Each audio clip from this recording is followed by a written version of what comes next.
Hello and welcome back to another video of how it was made. My name is Josh. This is Contineofy, and today we're talking about social media management. It's one of those it can get so overwhelming, especially now where everybody's building their own personal brand. So it's like you're managing your company profiles, but then you're also managing a personal brand, and it's usually not the person's that owns the personal brand that's actually managing it. They're outsourcing that to somebody else, which is always interesting because it's like you're trying to write for somebody in their personality because it's a personal brand and the way that they would say things, but you're managing it on their behalf and you're kind of writing it differently. So it's I don't know, when I go to people, you can always tell when someone's outsourcing their personal branding because it's there's so much inconsistency with their posts that it's all right, they wrote that, but then somebody else wrote that. Ideally for me, I'm if you're going to do a personal brand, do it yourself. Maybe you can reach out to a consultant to get best practices on how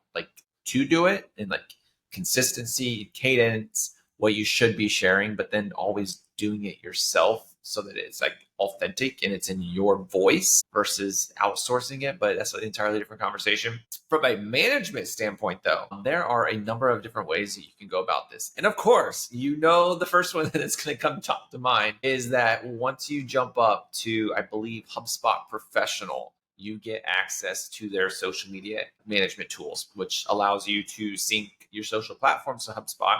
So you not only get the reporting and understanding of how people are interacting with your social media pages, whether that be organic or paid, that then you can see how your postings and paid ads and everything on those social platforms are attributing to content creation, contact creation, attributing to open deals, and then of course attributing to customer revenue. Once you jump up to the enterprise level, the deals and revenue attribution, you have to jump up to HubSpot Enterprise. There are ways that you can kind of hack it together, but if you want to use the same attribution models as the contact creation, you have to jump up to enterprise level. But I digress.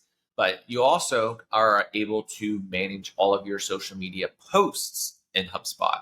So you don't have to log out to all of the individual platforms. You have a centralized area that you could share to TikTok, Instagram, Facebook, LinkedIn, all from HubSpot, as well as seeing all of your analytics and reporting. But if you don't want to use HubSpot, because again, you have to jump up to the professional level to get access to that, there are other third-party tools. I like later.com quite a bit. It had an interesting start because I feel like when they first launched, it was very much e-commerce focused. But at this point, they've gone agnostic, and you, again, can sync all of your social media channels to it and manage all of your distributions. I think they even have AI baked into it now where it can help you actually understand how to create things and help you in that stance. Two other big companies that come to mind when it comes to social media management is also Hootsuite and Buffer. Hootsuite has very much in the last few years taken this strong stance that they are the enterprise solution of choice. And then Buffer, they've been around for a number of years. They're kind of like this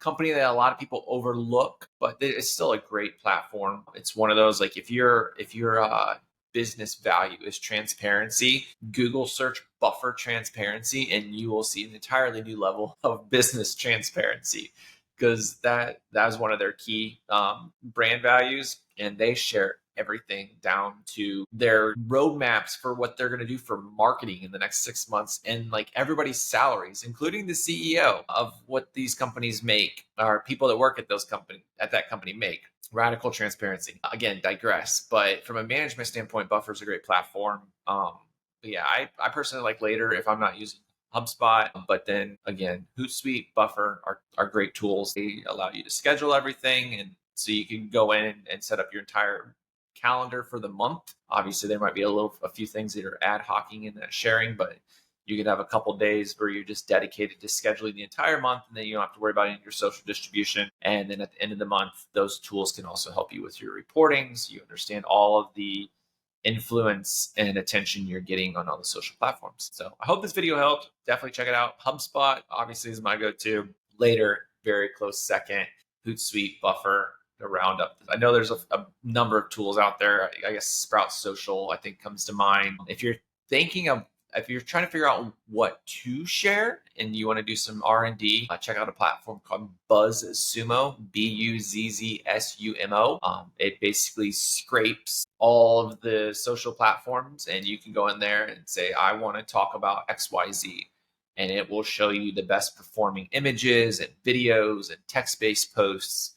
So you have some inspiration about what you should share on your platforms. But yeah, that's another one that's really good, especially in the social space. But yeah, that's what I got off the top of my head. HubSpot, Later, Sprout Social, Buffer, Hootsuite, BuzzSumo, a lot of your good social platforms. If you're a very large company and you're looking to do like enterprise level data analytics, as well as like understanding how your platform how you're performing on the social platforms, as well as your competitors. I used to work for a company called Listen First. They're based out of New York, but they are a social media data analytics company that will help you centralize all your data and actually make sense of it all, especially if you're a really big brand. They're very big on like fashion and enterprise. And at that point, a lot of like Michael Kors was one of their customers. And of course, Michael Kors has like 20 different pages for Michael Kors because they have like a page for each of the geos. So it's really for them like wanting to really understand like what's going well and centralizing all of that data and not having to log into 15 different accounts. With Listen First, you can centralize all of that data, as well as Michael Kors can then say, show me all the public data for like Louis Vuitton or any of the bigger fashionista brands. And then they can see how they compare to the other brands. So another cool platform if you're going down this path. But yeah, hopefully this helps you guys make some decisions and some headways with social media management. Again, my name is Josh. This is Contineofy, another How It Was Made video. Until next time, keep building.